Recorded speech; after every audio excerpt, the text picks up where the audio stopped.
안녕하세요. 오늘은 물고기의 커뮤니티에 대해서 알아보겠습니다. 우선 동영상 보시기 전에 구독과 좋아요 부탁드립니다. 일반적으로 해수어에서 커뮤니티란 물고기를 합사하고 문제의 유무를 말할 때 사용됩니다. 그럼 합사를 시켜보고 커뮤니티에 문제가 있는지 보겠습니다. 메인 어항에 있는 토마토 크라운을 검역항에 넣어 보겠습니다. 아마 검역항에 있는 골든 마른 크라운이 새로 입수된 토마토 크라운을 공격할 것입니다. 예상대로 정말 빠르고 무섭게 공격을 합니다. 원래 토마토 크라운이 마른 크라운보다 더 사나운데요. 시간이 지나 마른 크라운이 적응을 하게 되면 상황이 역전될 것입니다. 다음은 셀핑탱을 넣어 보겠습니다. 아마 비슷한 크기의 동일어종 퍼플탱이 공격을 받을 것입니다. 퍼플탱이 공격할 준비를 합니다. 지느러미를 세우면 경계를 한다는 뜻입니다. 예상대로 퍼플탱이 셀핑탱을 공격하고 있습니다. 빨리 셀핑탱을 구해줘야겠습니다. 보통 물고기끼리 잘 지내면 커뮤니티에 문제가 없다고 말하고, 서로 싸우거나 한 물고기가 다른 물고기를 괴롭히게 되면 커뮤니티에 문제가 있다고 말합니다. 커뮤니티에 문제가 발생하면 추후에 물고기들이 용궁으로 가는 사태가 발생합니다. 여러분들은 본인의 어항에 사이좋게 지냈으면 좋겠죠? 그러나 해수어의 커뮤니티는 여러분들의 생각처럼 쉽게 되지 않습니다. 커뮤니티에서 담수어와 해수어는 확연히 차이나는 부분이 있습니다. 담수어는 대부분 양식을 합니다. 양식을 하면서 약한 개체는 탈락이 되고 사이즈는 비슷한 개체끼리 구분을 하고 정해진 시간에 정해진 사료를 먹고 필요시 같은 약을 투여합니다. 인간의 손에서 축행되었기에 어느 정도 예측이 가능한 행동을 합니다. 예를 들어 담수어에서 시클리드와 구피는 합사가 거의 불가능하다는 것은 우리 모두가 잘 알고 있습니다. 그러나 해수어는 조금 다른 측면이 있습니다. 대부분의 해수어는 아직까지 양식이 거의 불가하기에 자연에서 채집해옵니다. 우리가 수족관에서 볼 수 있는 해수어들이 어떤 환경에서 살아왔고 어떤 방식으로 잡혀왔는지는 알 수 없습니다. 건강하게 잘 살아왔는지, 질병은 없었는지, 혹시 채집되는 과정에서 충격은 없었는지, 다시 말하면 해수어를 키우게 되면 약간 랜덤인 상황이 올 수 있습니다. 해수어의 합사도 엄밀히 말하면 랜덤이라고 판단됩니다. 합사 시 문제가 될 수도 되지 않을 수도 있습니다. 가장 확실하게 알 수 있는 방법은 본인의 어항에 직접 합사를 시켜봐야 됩니다. 예를 들어 육식어종 트리거와 여러분들이 잘 아시는 귀여운 니모가 합사가 가능할까요? 답은 가능 또는 불가능입니다. 참고로 저도 그 사납다는 피카소 트리거를 키우고 있습니다. 자기 덩치보다 10배 이상 큰 킹 엔젤도 가끔씩 머리를 물어 제압해버립니다. 그런데 이상하게도 제 수조에서는 니모와 합사가 됩니다. 저는 피카소 트리거와 니모를 거의 1년 가까이 합사를 시켰는데 현재까지 아무런 문제도 발생하지 않았습니다. 물론 트리거가 더 크게 되면 문제가 될 수도 있겠네요.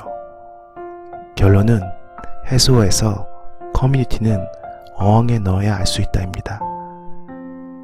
니모들을 여러 마리 키우고 싶으신가요? 집에 있는 어항에 넣어봐야지 알 수 있습니다. 블루탱을 10마리 합사시키고 싶으신가요? 엄밀히 말하면 집에 있는 어항에 넣어봐야 합니다. 바로 이게 정답입니다. 그러나 100%는 아니지만 어느 정도의 공식 아닌 공식이 있습니다. 커뮤니티의 공식, 그리고 커뮤니티의 문제 해결 방법을 알려드리겠습니다. 우선 커뮤니티의 공식입니다. 첫 번째로 해수어는 주로 동일 어종끼리 민감한 반응을 보입니다.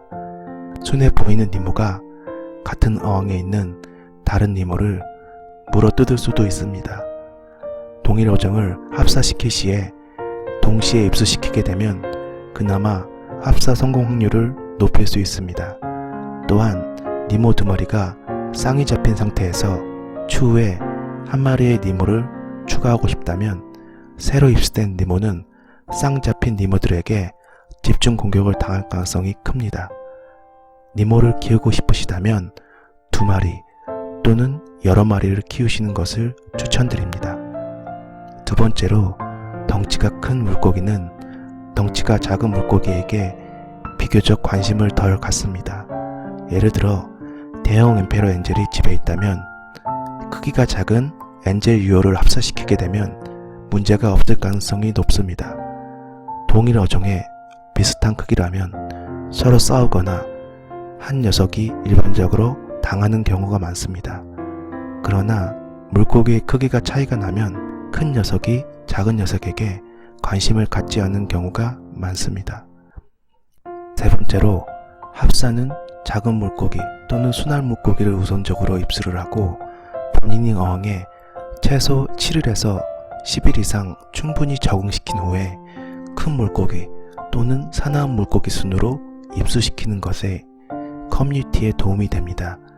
참고로 비교적 순한 물고기는 퍼큘러 크라운, 나소탱, 블루탱 등이 있고 사나운 물고기는 옐로우탱, 파우더 블루탱, 킹엔젤 등이 있습니다. 그럼 커뮤니티에 문제가 발생하는 상황을 말씀드리겠습니다. 신입 해수어를 입수시키면 무조건 공격을 하는 해수어가 있습니다.